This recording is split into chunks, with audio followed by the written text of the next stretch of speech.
Municipal ఎన్నికల వేడి మొదలైంది. ఉమ్మడి ఆదిలాబాద్ జిల్లా వ్యాప్తంగా బీజేపీ చాలా సీరియస్గా తీసుకున్నట్టుంది. అటు మంచిర్యాల కార్పొరేషన్ నుంచి మొదలుకొని ఇటు కాగజ్ నగర్ మున్సిపాలిటీ వరకు చాలా సీరియస్ కసరత్తు చేస్తుంది. దీంట్లో భాగంగానే ఈరోజు అతిథిగా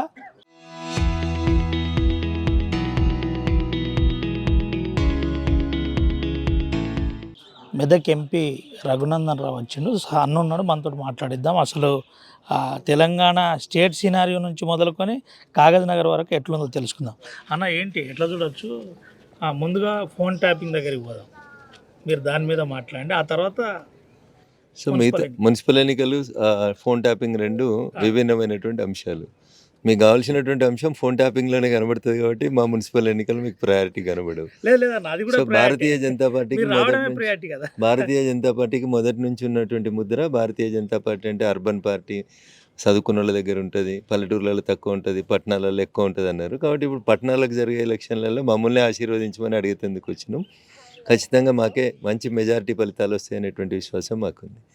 ఇంకా ఫోన్ ట్యాపింగ్ విషయానికి వచ్చినట్లయితే దీన్ని ఆ పోలీస్ అధికారులకు నేను చాలాసార్లు చెప్పినా, మళ్ళీ కూడా చెప్తా ఉన్నా. ఎందుకంటే ఇటుకెళ్ళి ఒక పోలీస్ ఆయన పోటీ చేసి కంటే ముందు టీఆర్ఎస్లో చేరకంటే ముందు ఓ మాట మాట్లాడాడు, టీఆర్ఎస్లో చేరినాక ఏదో మాట్లాడుతూ, పొద్దుగా ఏదో టీవీ ఛానల్లో మాట్లాడుతూ రఘునందన్ రావు నాలుక మరలేస్తాడు, ఇటు మాట్లాడతాడు అటు మాట్లాడతాడు. అవును ప్రవీణ్ కుమార్, నీకంటే దరిద్రంగానైతే మాట్లాడలేను.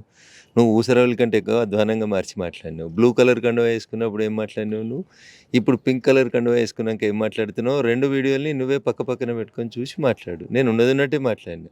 నేను అధికారంలో ఉన్న అదే మాట్లాడితే, ప్రతిపక్షంలో ఉన్న అదే మాట్లాడితే, నేను కానూనే మాట్లాడతా. నీలాగా కానూన్ని అధికార పార్టీలో ఉంటే ఒక రకంగా, ప్రతిపక్షంలో ఉంటే ఒకలాగా ఎప్పుడు మాట్లాడలేదు. నేను వకీలుగానే మాట్లాడినా, కానూన్ తెలిసిన వ్యక్తిగానే మాట్లాడినా. Telephone tapping చేస్తలేరా? ఐపీఎస్ ఉన్నప్పుడు నువ్వు ఎప్పుడు టెలిఫోన్ ట్యాపింగ్ చేయలేదా? ప్రభుత్వంలో ఉన్నప్పుడు చేస్తామని చెప్తారు. మరి అదే చెప్పు. మా అబ్జెక్షన్ ఏంది?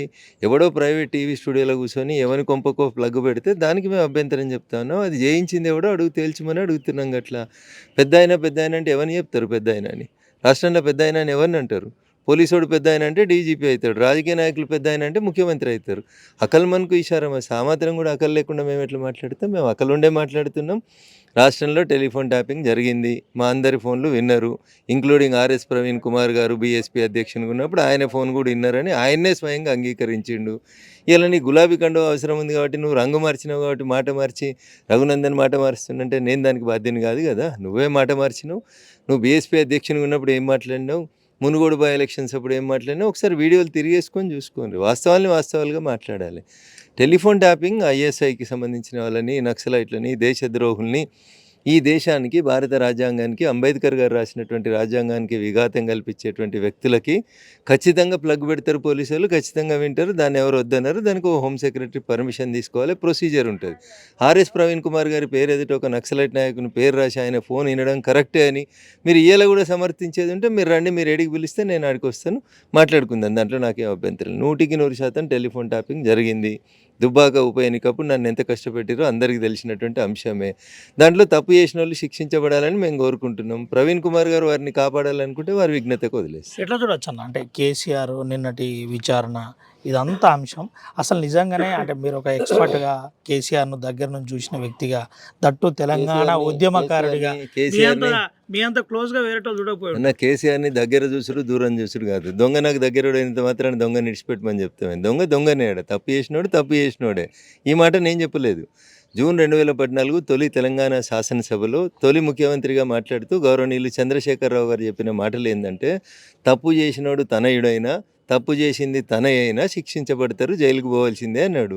సారు మాటల్ని సార్కే యాడ్ చేసి చెప్పాలంటే, తప్పు చేసిండ్రు, మీరు టెలిఫోన్ ట్యాపింగ్ చేసిర్రు, చేయమని చెప్పిండ్రు, మా పేర్లకు ఎదురుగా నక్సలైట్ల పేర్లు పెట్టి మా పేర్లు విన్నారు, మా ఫోన్లు విన్నారు. రఘునందన్ రావు మాట్లాడితే పక్క పార్టీడు కాబట్టి మాట్లాడిండు. నీ బిడ్డ చెప్పింది కదా, అరే సిగ్గున్నదిరే పోయి ఇంటర్లు ఫోన్ ఇంటరా అన్నది. ఇంతకంటే సిగ్గులేని ముచ్చటే ఉంటుంది. కాబట్టి టెలిఫోన్ ట్యాపింగ్ జరిగింది, దానికి బాధ్యత వహించాల్సింది చంద్రశేఖరరావు గారే. కానీ కాంగ్రెస్ పార్టీకి అంత ధైర్యం లేదు, కాంగ్రెస్ పార్టీకి అంత చేత కాదు. చంద్రశేఖరరావునే కాదు, కనీసం హరీష్ రావును కూడా అరెస్ట్ చేసేందుకు వాళ్ళకి చేత కాదు. వాళ్ళకి ఏం చేస్తారంటే, ఈ కేసులో అన్నీ అయిపోయినాక సాక్ష్యాలు దొరికినాయని చెప్పి తీసుకుపోయి ఛార్జ్షీట్ వేసి కోర్టులో చేతులు దులుపుకుంటుంది కాంగ్రెస్ పార్టీ. కాళేశ్వరంలో 2 ఏళ్ళు సదిరి లాస్ట్కి వచ్చి అసెంబ్లీలో పెట్టి పీసీ గోష్ఠి తీర్పు మీద మళ్ళీ పోయి సిబిఐ చేయమన్నారు అని చెప్పి బీజేపీల మీద వేసేందుకు చేసిన ప్రయత్నం లాగానే దీంట్లో కూడా ఎవరిని అరెస్ట్ చేసేద్దాము, కేసీఆర్ని అరెస్ట్ చేసేద్దాము కాంగ్రెస్ పార్టీకి లేదు. కాకపోతే ఛార్జ్ షీట్ వేస్తారు. వీళ్ళు తప్పు చేసిర్రు, వీళ్ళ మీద ఆధారాలు ఉన్నాయి, హరీష్ రావు ఇది చేసిండు, కేటీఆర్ ఇది చేసిండు, కవిత ఇది చేసింది అని చెప్పి తీసుకుపోయి ఆధారాలతోటి ఛార్జ్ షీట్ వేస్తారు. రేపు కోర్టు అరెస్ట్ చేయమంటే అరెస్ట్ చేసినామని చెప్పి తప్పించుకునేటువంటి ప్రయత్నము. మీరు ఛార్జ్ షీట్ వేయగానే తెల్లారి వాళ్ళు హైకోర్టుకు పోతారు, స్టే తెచ్చుకుంటారు. కాళేశ్వరం కథ ఎట్లయిందో సిబిఐ కోకుండా ఇది కూడా గట్లే అవుతుంది, అంతకంటే ఎక్కువ. వాళ్ళు ఏం చేయలేరు. ఎందుకు చెప్తున్నా అంటే నేను ఈ మాట, కాంగ్రెస్ది టీఆర్ఎస్ది వీణా వాణిల బంధం అది. ఆ బంధాన్ని ప్రపంచంలో ఉన్న ఏ డాక్టర్ ఎట్లయితే విడదీయలేకపోయినరో, ఈ కాంగ్రెస్ టీఆర్ఎస్ అనేటువంటి బొమ్మ బొరుసుల పంచాయతీని కూడా ఈ ప్రపంచంలో ఎవరు విడదీయలేరు. అయితే ఇటు గెలుస్తారు అటు పోతారు, లేకపోతే అటు గెలుస్తారు ఇటు పోతారు. అంతకుమించి ఆడ కొత్తగా మారేదేం లేదు. 3 రంగుల జెండా మీద గెలిచినోడు అంతకుముందు గులాబీ జెండా కిందికి పోయిండు, ఇప్పుడు గులాబీ జెండా కింద గెలిచిన వాళ్ళు 3 రంగుల జెండా కిందికి పోయారు. అప్పుడు స్పీకర్ యాక్షన్ తీసుకోలే, ఇప్పుడు స్పీకర్ యాక్షన్ తీసుకోరు. జస్ట్ మార్పు ఏంటంటే బొమ్మ ఒకసారి పైకి పడుతుంది, ఒకసారి బొరుసు పైకి వస్తుంది.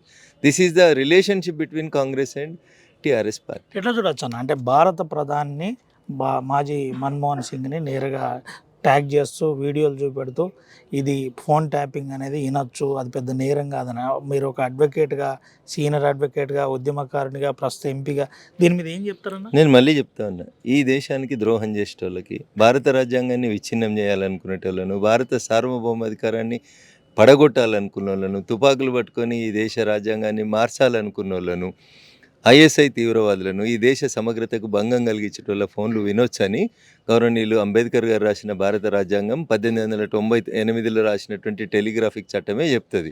దానికి మళ్ళీ రఘునందన్ కొత్తగా చెప్పాల్సిన అవసరం లేదు. భారత శిక్షా స్మృతిలో అట్లాంటి వాటికి అనుమతులు ఇవ్వబడ్డాయి. కానీ ఇప్పుడు మీరు చేస్తున్న టెలిఫోన్ ట్యాపింగ్ ఏంది? నక్సలైట్లది కాదు. రఘునందన్ రావు పేరు పక్కన ఒక నక్సలైట్ నాయకుని పేరు రాస్తారు.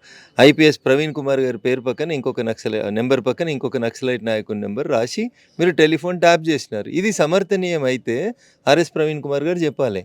హౌ ఇట్ ఈస్ జస్టిఫైబుల్ అనేది వారు చెప్తే నేను వస్తాను, మాట్లాడడానికి వస్తాను. ఇప్పుడు ఏందన్న, ఇప్పుడు కూడా ఈ ప్రభుత్వం కూడా టెలిఫోన్ ట్యాపింగ్ జరుగుతుందా లేదా చెప్పాలంటున్నారు.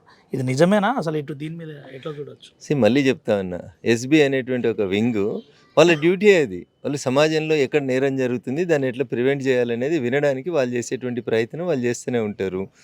నేను మళ్ళీ చెప్తా ఉన్నది, దేశానికి స్వతంత్రం వచ్చే కంటే ముందు నుంచి కూడా ఈ కథ ఉన్నది, ఇప్పుడు కూడా ఉంటుంది, రేపు కూడా ఉంటుంది.